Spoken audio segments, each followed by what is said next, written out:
One of the great things about Tom is not only is he extraordinary at taking charge when we need him the most in times of emergencies, but what he never ever forgets is the importance of the human beings that he's working with every day. Whether it's making sure I get lunch if I've been sitting here for way too long, or just checking on my mom. This is what Tom is all about in the middle of all of this. And Tom, I just want to say thank you. 35 years of service and an extraordinary legacy. So I insisted to run an extraordinary organization, we got to have an extraordinary person. And I said, you got to do a big search, you got to do an international search.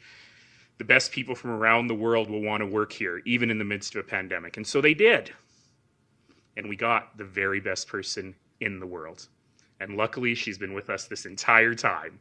And I am just so excited for you, Sue. I can't get over it. I have not. My heart's been skipping ever since I heard the news. And you are going to be so extraordinary, Chief Henry. It has been an honor to work for Chief Sampson over the years. And I think the two things that he has taught our team, it's way more than two, but the two that pop to mind right away are to continue to ask who isn't at the table that needs to be at the table, and what are we missing? And if I think of the disaster response side of things, he's teaching us and pushing us to no longer work at the speed of government, to make sure that we're making decisions that are quick, that are not waiting for all of the information, that are doing the best we can with the information that we have. And I'm thankful for him for both of those lessons. Obviously, our number one priority as we enter into this time of transition is to continue to support the COVID response and continue to support Calgarians through that response.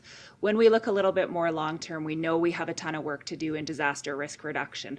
We know Calgary is the capital for disasters across the country. Many of those disasters are impacting us and costing lots of money to businesses, to homes, to insurance companies. And we know we have a lot of work to do to close that gap and make our city a more disaster resilient city.